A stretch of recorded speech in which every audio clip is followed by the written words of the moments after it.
Last night at the Met Gala, Dwyane Wade. I admired Dwyane Wade for a million different reasons. Okay, it's a long, long list of reasons, going back to his first days in Miami when the custodians at the arena would shake his hand and beg him not to change, as it was clear he was becoming a superstar, and he didn't do much in the way of changing on how it is that he treated people, how he publicly talks about his wife and following her and following love because he finds her wiser and stronger than he is. And as a face and body for masculinity, the way that he talks about love of family, love of his wife, and love of his daughter. I don't know if many of you can imagine appreciating and understanding and being in awe of your child so much at 12 years old that when Zaya tells you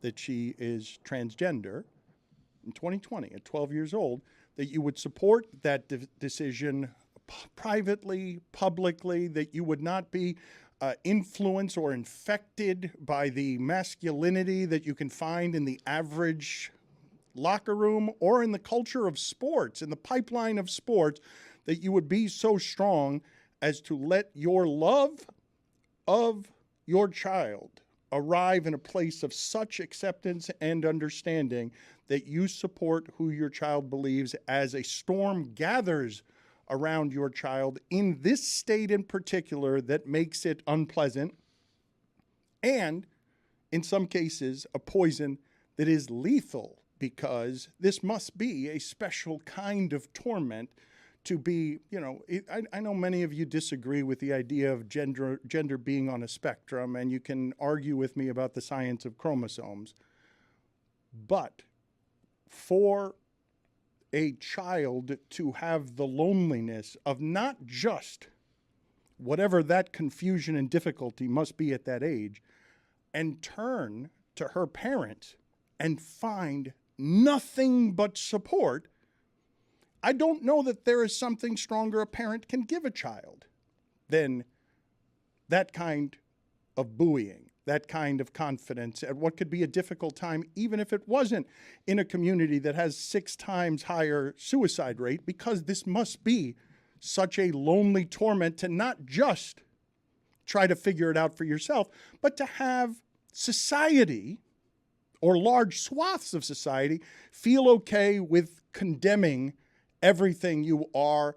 And if you're in our audience and you're saying a 12-year-old cannot make those decisions for a parent, you're entitled to that opinion, but it is not supportive, it is not allyship, and it is not what Dwyane Wade has been doing publicly since Zaya made the revelation to the family and everyone else that she was an adult and that she was going to choose this path. So here are the words of Dwyane Wade at the Met Gala, and he has now said... This is several days after he made news, Dan. This bummed me out, that he moved out of Florida because it doesn't feel safe. And how could it? How could Florida... Now, man, I don't know.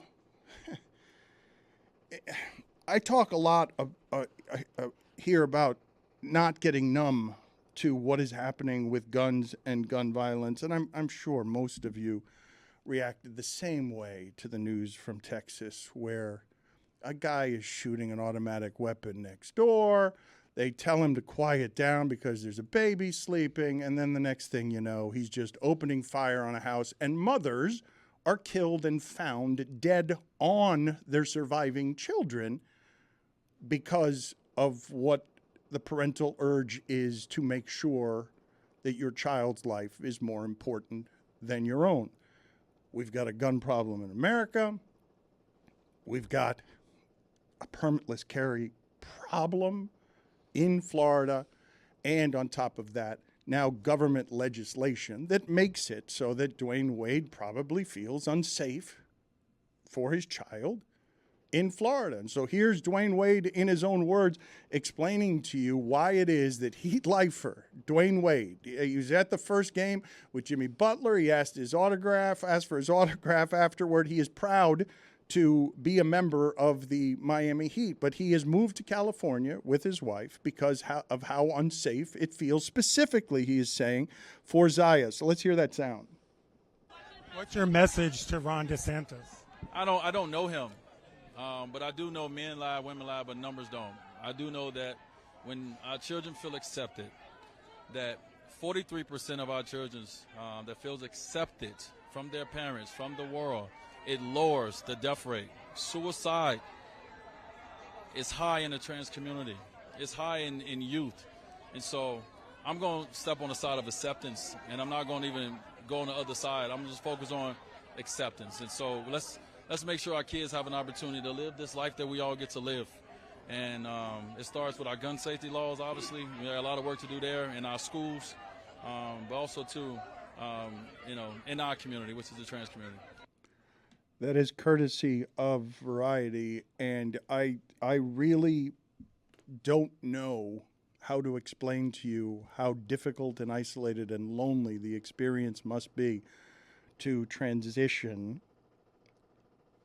as the country or swaths of the country become more and more empowered to file their hatred or their lack of acceptance and tolerance under the idea that these people are freaks and making science arguments as if a suicide rate of that sort was meant to win swimming competitions in Philadelphia. Make it about whether or not the trans community should be allowed to compete in women's sports and make the argument about that instead of, I would imagine, a humanity that could reach all of us. The solution is to kill yourself because of the pain you're in. The solution. I don't know how many of you have felt that kind of despair before, where the pain was so large, the loneliness was so large, that you solve it by the only way you know how to end it, which is to end your life.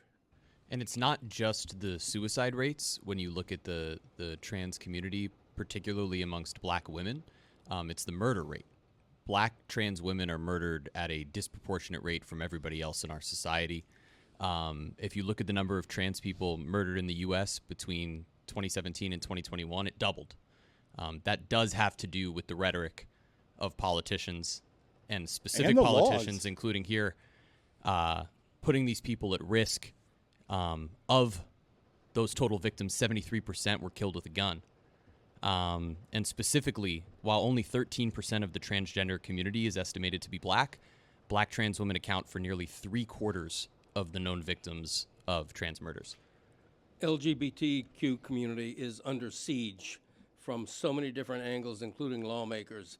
And when Dwyane Wade stands up and refers to the trans community as our community from the most personal place possible, he is figuratively and literally a champion of a people who need representation, who need somebody to speak out on the injustice of discriminating against trans people. And that Dwyane Wade is doing it, I think, is beyond admirable. I think his post-career life has been stellar because of this. Trayvon Martin, he led the fight to bring awareness to that. And now, for his own family, for our community, him referring to trans community as our community, I think is huge to a lot of people nationwide. That's the part that's so impressive, right? Is the embracing of not just his daughter, but the entire community and representing them.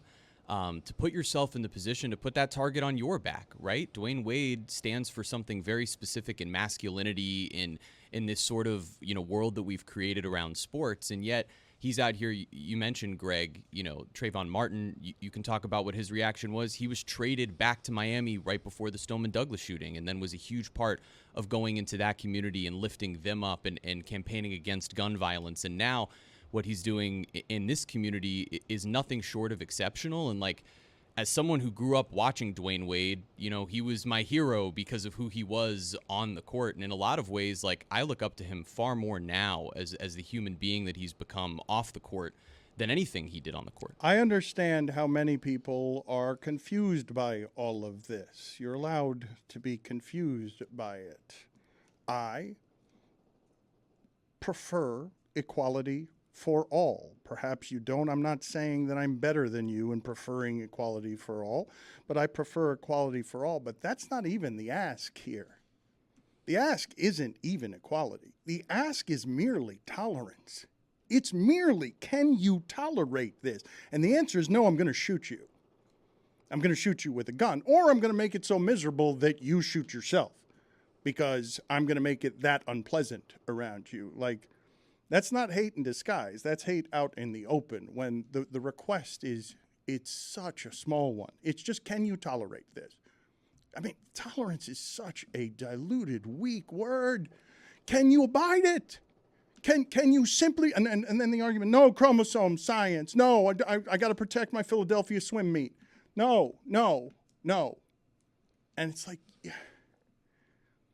you can't be strong enough to just tolerate it.